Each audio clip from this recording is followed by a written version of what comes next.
Welcome back, everybody, to Gassed Up. Today we're reviewing a Mazda CX-5 Turbo 2023. This is my personal vehicle, so don't look up the numbers, okay? This is my personal vehicle. Don't look up my information, right? We got a nice red color that Mazda's known for. What a beauty of a car. We got the nice black grille, the red little designation to know that this is a turbo model. We have the sensors up front, camera up front for any time you're about to hit a car or a kid. We'll go ahead and look on this side. We can see we have the nice 19-inch rims, nice and tall stands, beautiful blacked out as well. Don't mind a little dirt on it. Like I said, this is a daily car, so it's a little bit dirty. We did try and clean it up the best we can. Walking around right here, we have the little chrome trim that, you know, it's not the best looking, but it's okay, we'll take it. Anyways, it's nice black, chrome, red. It looks pretty nice, it's nice put together. Instead of the plastic cladding on the regular CX-5 models, we have the nice gloss black. Looks nice and beautiful, nice and pretty, sophisticated, okay? We move to the back. We can see it's kind of the same car.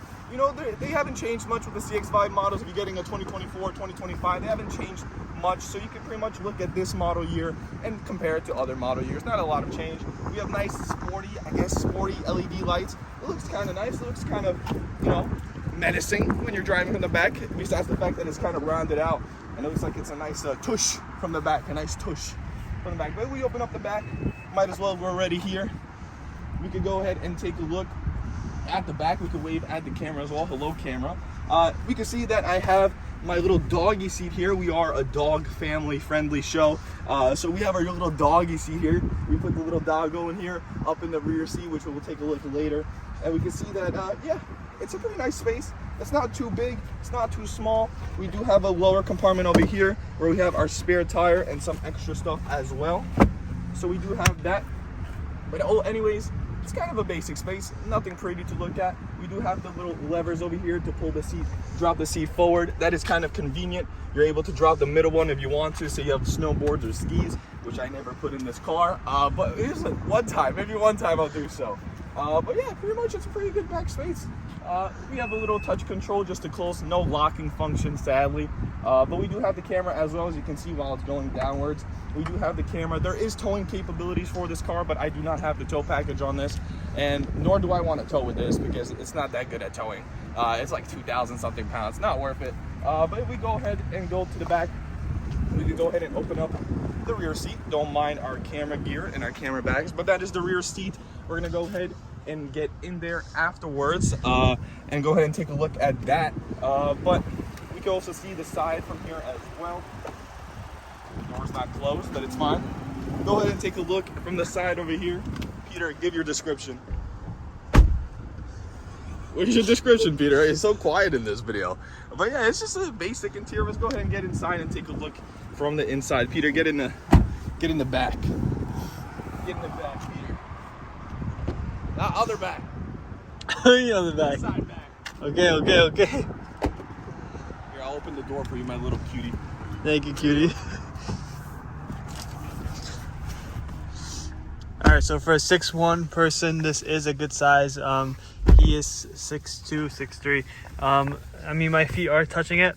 Are touching the back seat, but it's alright. Up a little though. Yeah, you can. It's in a comfortable state right now. He's a big boy, you know. He needs more space. Yeah, I'm a little big. I'm a little oversized. But yeah, looking at the front, we can see that there is some great features for this car. We're not going to go over all of them because there's still a driving portion to this video. But looking at the basic stuff, ignoring the dust that's on the dash, we can see we have a heated seat function. We have a cooled seat function, heated steering wheel, so it's fully decked out for the front passengers. Really nice on the cold days like today, or you know, in the winter that we're going into. So heated seats is only in this area, so it's kind of sad. No top or bottom. Cooled seats, heated seats are really good. Cooled seats, and it's like a fan that blows cold air into your ass. It's not that great, but it's okay. It's doable. It's doable, you know. We do have sport and off-road as well. If we go ahead right here on the button, the MI drive or me drive, whatever you want to call it, and when you click that, it goes into sport mode. If I go ahead and take the camera, I'll show you that. We can see that it goes into sport mode, it goes down to normal, and then down to off-road. Never really use off-road. It's not really that useful in many cases. And once again, we can zoom in and see we have heated, cooled, heated seat, and the heated steering wheel. Currently at 69 degrees. What a funny number. Then we have Mazda over here. the Mazda infotainment system a lot of people hate. If you do have the new models of 2023, 2024 and 2025, there's no longer a knob. Well, there is a knob, but now you have touch screen controls, so I guess you kind of don't need to use this anymore. But I personally do like this system.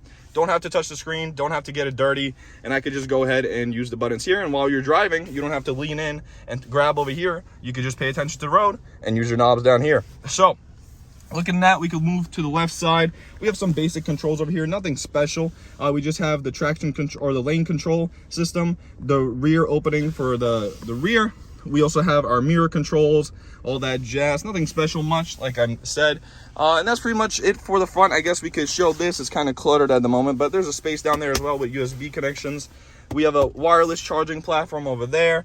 And besides that, it's kind of pretty much it. It's a basic car. It's a nice car. We do have a moonroof as well. That comes standard, I'm pretty sure, and anything above a turbo model or even a regular premium model, but with the smaller engine.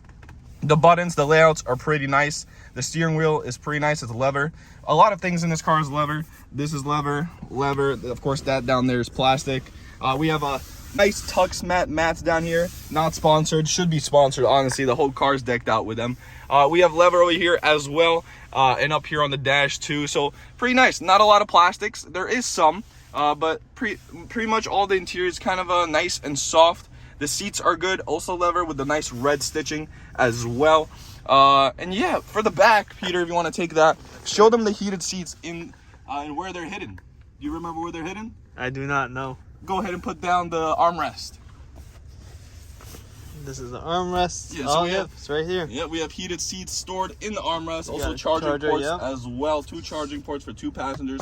So if you think about it, if you're taking 4 people with you on a trip, it's kind of a nice car to have. Like, if you don't have a 5th person in the middle, if you do have a 5th person in the middle, go ahead and throw them in the back because you want to use your heated seats. But the heated seats do work even with a 5th person in the middle. That person just has to bend down real quick while you press the buttons in the rear. Yep. But besides that, the rear is kind of not special. You have your air vents over here that you could just turn off and on. And however, you don't have buttons in the back like some SUVs do. Some SUVs do have control options for climate control for the back.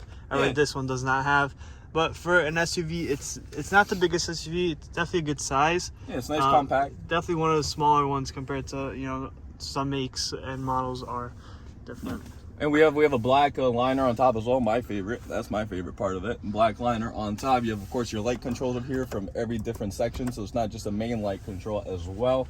What else can we show? We have, of course, our little glasses spot over here. We have our light blockers with sun blockers, whatever you want to call them, with their mirrors. Right. That's pretty much it. It's a pretty nice car. How's this back seat over there? It's nice. Besides the room, it's nice. It's nice and comfy. I like that it's regular leather. It's not synthetic. Yeah. Definitely easier to clean. Doesn't fade as much. I know new synthetic leathers that they offer in some cars are just not as good. They fade and they're not as easy to clean.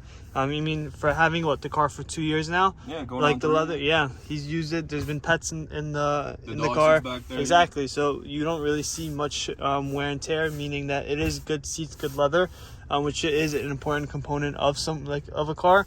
Because you don't want them to fade automatically. If you have the synthetic leather, it does cause some fading. Even from the light, sometimes the color does fade, so that is a nice touch. Even the sensor consoles, all leather as well. It's either plastic. Look how nicely it blends in. The chrome also blends in really nice instead of climate. But yeah. Honestly, if you have a small family, it's not that bad. You have the little pinpoints right there for child seats, right? If you have child seats, or if you have animal seats like I do, you have the pinpoints right there for that as well. And also the seats in the back do lean back. So if you want to lean back a little bit, do some business back there, you can do that as well a little bit. But besides that, it's pretty good. We have, of course, rear heating for the rear window. But not only that, we have the mirror heating system as well. So that's kind of nice. If your mirrors are frozen, you could go ahead and heat them up. You also have an app, of course, where you could turn on and turn off the car, lock and unlock and all that jazz. Take a look at your gas and your mileage. So besides that, that's pretty much it for the interior and the exterior of the car. Not much happening. Of course, it's a Mazda. It's nice, reliable. We have a Bose sound system as well. I could go ahead and zoom in at that to demonstrate that. We could go ahead and take a look. We have the Bose sound system right there. Of course, we have over there. For this car itself, Bose sound system is not the best. When it comes to other Mazda cars, of course, it's pretty good, but other Mazda cars do have more speakers, more louder sound, clearer sound, I guess you could say. But in general, pretty good car. Let's go ahead and get into the driving aspect, right? All right. All right, we are back into the interior of the car. Now we're driving around. We're going to talk about it a little bit more. Now we're going to get to the specs of the car. So for the specs, it is an inline-4 engine. It does produce 227 horsepower with regular fuel. With premium, which is like 92, it does produce more. It produces 256 horsepower instead, which is a nice kick, especially for a 2.5 liter. It is a pretty small engine, but it does produce a good amount of horsepower. As for the torque, for regular gas, it's 310 torque. And then for premium gas, it is 320 pounds of torque. It has, I believe, about a 15-gallon tank. Yeah, 15.5 to be exact, but yeah, 15-gallon tank pretty much. You don't even fuel it up to the full 15 anyways, because as soon as it hits like 13 gallons, it starts popping up that it's low fuel and you want to fuel it up. Yeah. So most of the time you're fueling up to like 12, 13 gallons is what I got. And with like the gas prices nowadays, it's like $40 to $50 if you go for premium, of course. Which isn't bad for an SUV. Yeah, but it eats a lot of gas. That's one complaint I have for this car. Like, sure, it's fun. It has a lot of torque because of the 93 premium, whatever function that they have, the premium gas. So it has a lot of torque. The 6-speed is great for fun-wise. Like, fun-wise, it's great. 6-speed's great. It's engages really well. Yes, it has a 6-speed automatic transmission with the sport mode included. Yeah, so it engages really well. It's really nice when you're driving, like driving this day to day. We were just driving on the highway to get to our spot to drive around and do this video. And it engages really well. It gets up to speed really quick. Of course, it's not the quickest car you could get. It's not a BMW, it's not a Mercedes, it's not an Audi. But for its class of cars, it is pretty quick. But the only issue is, compared to its class of cars, it eats a lot of gas. So it's rated for like, I think around 20 to 23 altogether. Where are you going, woman? It's rated 23 miles per gallon for in general use altogether, highway and so city combined. 22 for the city, it's 27 for the highway, and it combines about 24. Yeah. It definitely does, take more gas. Being that it's a small engine, and pretty much majority of its power is the turbo that it has. Especially all the new cars now, they have all the all pretty much are powered by turbo now. That's really what makes the power for this car. But you definitely do feel it when you do, you hit the 0 to 60. It's not as quick as other cars, but for for an SUV, it does go pretty quick, and you definitely do feel that turbo. And you can hear it. Yeah, you can. Yep. It sounds pretty good. All it needs is a blow-up valve. Honestly, you can hear it when you're driving on the highway. It'd be constant. Remember when we were driving up to Connecticut and Rhode Island? You're like, it sounds pretty good. Yeah. But yeah, what I'm getting for miles per gallon is pretty bad for the city. It's like 1750 miles per gallon in the city. It's terrible. It's absolutely terrible for the city. But on the highway, you get 27. I sometimes got even 30 miles per gallon if you're driving really well on the highway. No traffic, no stop and go. If you're just driving straight, you get like 27, 30 miles per gallon. But like mentioned before, as you guys can see, it's a pretty comfortable space. We're not, we're not shoulder to shoulder. Yeah, our arms are not even touching. We both have our arms on the, on the rest. But besides that, it's pretty nice. All the touch surfaces are nice and soft. And that's pretty much it. The back is really nice as well, like mentioned before in the other part of the video. Especially if you could see, you could probably see in the back of there, if you have a people back there, once again, nice and cozy. What else can we talk about? It has good safety features. It has lane assist, and it does, yeah. It also has a pre-collision warning, which pretty much is adaptive braking. So if a car does pop out of nowhere, or which happened to us once. Exactly, the car does have that function, it does brake. On the dash, it actually shows you how far the car is away, and then when you do cruise control, it actually lets you adapt to that speed, and then if there is a car in front, it does automatically brake for you, which is a nice feature as well. How do you like it as a daily? It's pretty nice as a daily, like I said. Besides the miles per gallon, like the MPG that you get in this car, the fuel economy, it's pretty good. It drives nice. If you want to drive fast and you have a heavy foot, you could drive fast. If you want to drive slow, you could drive slow. Now, I have other people who drive this car as well from a day to day, and they also, sometimes they want to drive slow, and you could drive slow this car. You put it in normal mode, it's nice and cozy. It shifts pretty well, like I said. It keeps the gears properly. And if you want to drop into sport mode, you could do sport mode as well. And if you want to do a little bit off-roading, you could also do off-roading. I personally don't do off-roading in this, like light off-roading, not off-roading, off-roading, but light off-roading, some gravel roads, some nice little hills. It could do. It could really do if you drop it into off-road mode. It does have four-wheel drive, or not. It's like all-wheel drive, but it's mostly front-based. It's more front-wheel drive based, not really into the rear. Only uses the rear if you start losing traction. But besides that, yeah, it's a pretty good daily. It's a pretty good daily. The parking probably is pretty good too on it, just because it's not as long as you would imagine. It is pretty wide though, I'd say, just based off the interior. I'd say it is a pretty wide car, but how's the parking on this? Parking is really good for being a person who lives in more of a suburb city area and not a lot of parking space and really tight parking space. It's pretty good. It parks nice, has a rear camera, does not have 360, which is what the 2024 and 2025 models have. They have 360 and they have sensors for the turbo model. Of course, if you go up in the 2023 models up to the Premium Plus model, you do get 360 cameras and you get sensors, you get the whole wazoo. But personally, I don't really like the Premium Plus model just because they color matched the plating, like the bottom part, the plastic cladding area, they color matched it with the color of the car. And I personally don't like how it looks. I think the black outline of even the plastic outline of the bottom part and like the dark black, it makes it look nicer. Like the car just looks nicer in that way. Yeah. I mean, for the price point, I believe the sport model does start about $38,000. Premium one, I believe, is $45,000, $46,000. I mean, the difference in the value, I think this is honestly better for the money. You know, spending that extra, you know, $8,000 just for a 360 and just something better. Is it $8,000? I don't think it's $8,000. Is it? It's $45,000 for a fully decked out one. Yeah, it's about $45,000. For 38 for an SUV, it's not bad.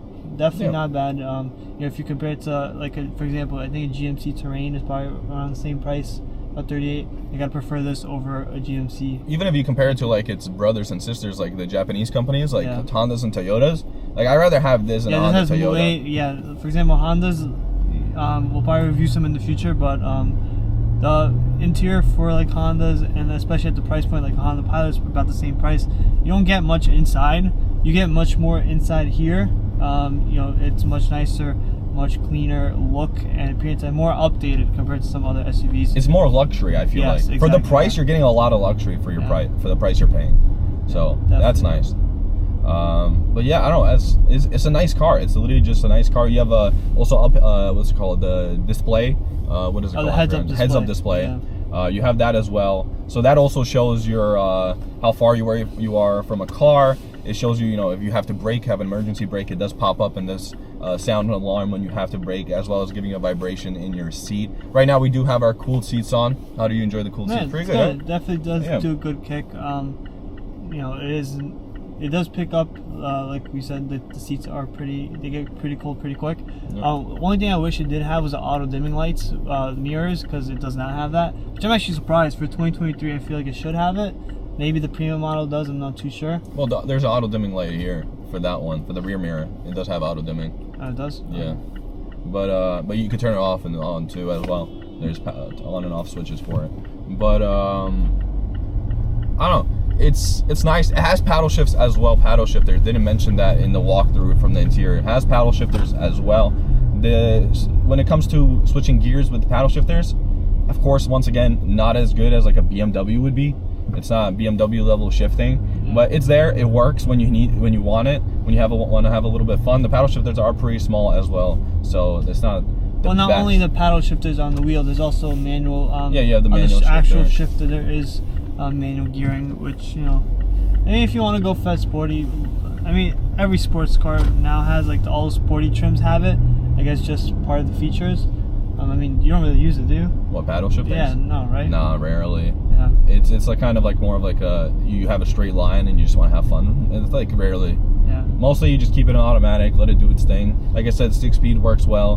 The computer knows what it's doing. Most of the time it knows what gear to be in. Downshifts perfectly, keeps RPM nice. And like I said, you're not going to be racing this thing. It's an SUV end of the day. You know, like of course there is sport SUVs, but with this thing, it's still, you know, SUV. It's not as low as a sedan, so you're not going to be racing it that much. Which makes it, you know, it has good clearance then. It does, yeah, for off-road speed bumps, use. like, you know, the city, there's a lot of speed bumps and all that. You don't have to worry about that clearance, you know, scraping the bottom. Even if, when we take it pretty much off-roading, when we take it to, you know, outside the city, even going to, like, gravel roads, it, you know, does pretty well. The clearance is pretty good. You don't really hear the rocks, like, kick up at all. Yeah. Which, you know, some cars you definitely do feel it, especially if it had like a lower clearance like a sedan, then you would definitely feel that. Yeah. Safety features are also really good. Yeah. I think this is like one of the safest SUVs there is, like for Mazda. So like, once again, like we mentioned before, if you have a family, small family, really safe SUV, passes all the tests. I'm pretty sure it's almost like like I said, one of the safest SUVs that they have, and just in general in the class. So pretty nice car. But listen, for an independent brand where that's not connected to anything, yeah, not having any. Good. Yeah. They have the new SUVs as well, the CX-7, the CX-9. Or CX-70, CX-90, whatever it is. Yeah. They also have the new CX-50, which is supposed to get rid of this car. They were supposed to get rid of this car, the CX-5, but I think people just like it too much. Yeah. Because honestly, I think this is better than the CX-50. I haven't sat in a CX-50, but I've seen reviews on CX-50s. I think this is better. CX-50 is wider. It looks like, you know, it looks off-roady and ruggedy, but also don't forget, this car's made in Japan. Yeah. And I personally, I don't know, for me, I think Japanese cars, or cars that are made in Japan, are just way better reliability-wise and quality-wise than any car made in America or Mexico. And the new CX-50 is made, I'm pretty sure, somewhere in America, somewhere down south. So I don't know about the reliability with that car. But yeah, overall, good car, good daily. Can't really complain. The color is beautiful. First of all, red color on Mazdas. Yeah, it definitely does. I don't know how they do it. Nice. It looks beautiful. But yeah, really good colors, really good quality. When you get this car, of course, I'm pretty sure for this, when I got this car, it was like, I think 40,000 was the MSRP for it. 41,000 I think the MSRP was at the time for this car. So pretty good value, pretty good interior. Like I said, it's the luxury car of the, I guess, cheaper models that you could get out of the Toyotas and Hondas and all the other cars and Nissans you could get in this class. It's one of the more luxury looking cars from the interior wise and also exterior. And of course, like always, like you guys saw with the previous video we did on the Ford, we also did a Ford POV video. So if you guys want to go ahead and take a look at that, we haven't been getting much views on that. So if you guys want more POV content as well and more reviews, there's the Ford POV video that we have released, and as well as the Mazda POV video that'll be coming out for this car a week after this video's release. So any ending words, any last words? I think overall it's just a great SUV to have. You know, for the price, it's not bad, especially if you're looking for that Apple CarPlay, looking for that safety features, looking for that interior. This is definitely, a good car to have for under 40,000 MSRP.